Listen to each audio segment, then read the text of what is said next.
Hi, this is Mike. I'm a volunteer and member with the CMC, and I thought I'd make a video on how to wax your skins.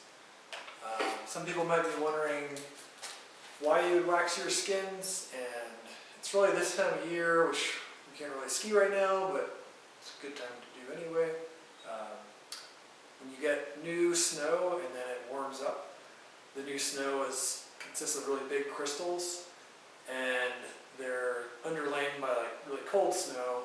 They warm up, they melt really easily, and then refreeze. So that can form like a snowball effect on the bottom of your skins. And I've been on tours where my friends didn't wax their skins, and they had 6 inches of snow building up on their skis just constantly. And I didn't, because I waxed my skins. You can use like a liquid wax for this, but most people, they kind of carry their pack, they notice their skins are balling up, and then it's kind of too late. Because what's happening is water is getting into the skin and being absorbed and then freezing to the snow. And then the snow just freezes to itself, like when you make a snowball. So when you wax your skins, you prevent the water from penetrating the skin. So you're going to need your skis with the skins on them. I'm going to use a hard wax that we're actually going to iron on, and that tends to be more durable than the liquid waxes. So I like to use, Swix has like a yellow biodegradable spring wax, and it's a warm temperature wax, but I like that it's biodegradable because everything we put on our skis is going to wind up in the snow eventually. So at least this stuff is better than anything else. So please don't use fluorinated ski wax in general.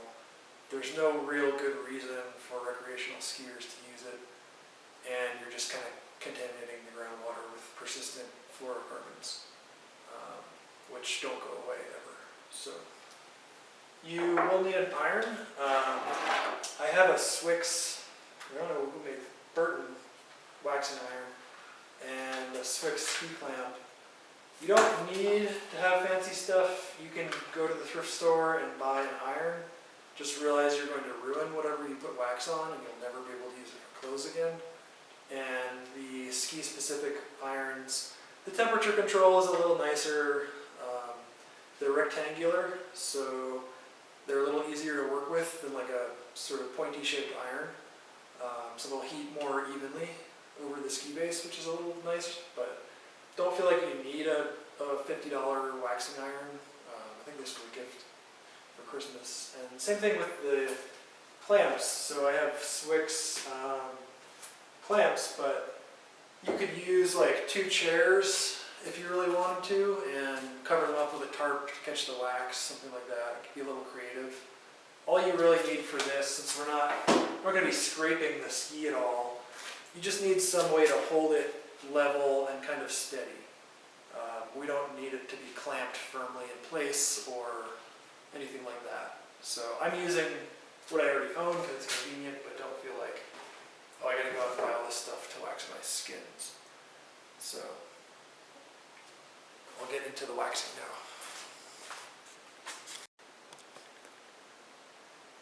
Okay, so I've got my waxing iron warmed up, and I've got my wax, and this is not going to be like waxing a ski if you've done that before, where you kind of drip wax on. We don't want to do that. We just want to heat up the chunk of wax and then crayon onto the skin so that it's kind of even, and then we'll just go over it with the iron at the end. So I don't have the best camera setup, so I'm just going to kind of do this section so you can see, and just use your imagination that I'm doing the whole skin.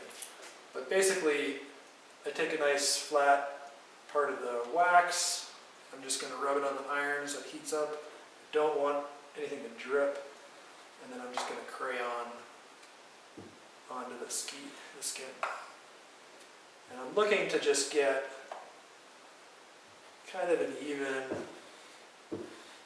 rubbing of wax. It's not going to be perfectly even, but that's why we're going to go over it with the iron. So you don't want to like totally cover everything up, but just notice I'm trying to cover everything and I'm not letting the iron drip onto the ski. So that's why I mentioned the tarp earlier. It's just so you realize it's a messy process. You're going to want to do this somewhere. It's pretty well ventilated. I'm in my garage. It's a big space. And somewhere you don't care where they drip wax on. So obviously this is not perfectly even. But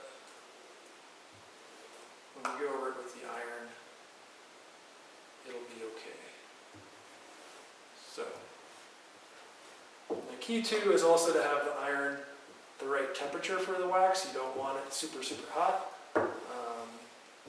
I don't think you can really melt your skin like this because wax is a lot softer than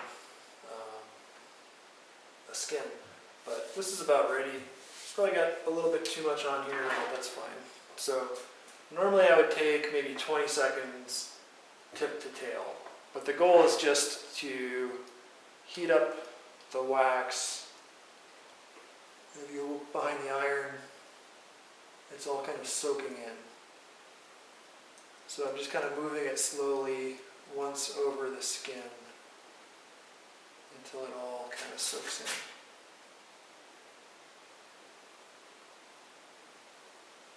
And I'll just look for any spots that maybe didn't get enough heat and kind of spread them out.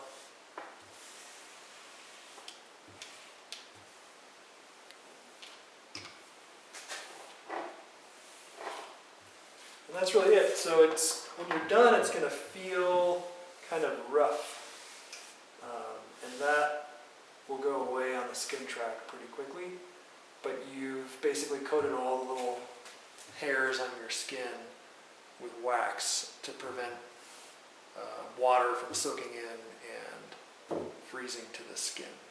So that's it. It's pretty simple. It's much easier than waxing your ski base. If you do this, the night before a tour and it's going to snow and then warm up, you'll be like cruising along on the skin track and your buddies will be stomping their way up and you can feel really good about yourself. So have fun, stay safe, and ski when it's responsible to do so, when this crisis has gotten better, or hopefully you can ski in your backyard, but bye. Okay, so I realize it may have been hard to see what was going on. So you can see this is where I've already put wax, and then I'm going to just warm up the wax and then press firmly, and you can see I'm leaving behind a trail of wax, just like that. And just like before, I want to just coat everything evenly. But evenly is a subjective term, so don't feel like it's got to be perfect. And now I'll run the iron over. You might want to scrape off or let the excess wax drip too. But I'm just going to run the iron slowly. And I'm kind of pressing a little firmly on the skin. But you can see the difference. It just kind of soaks in. So that's really it.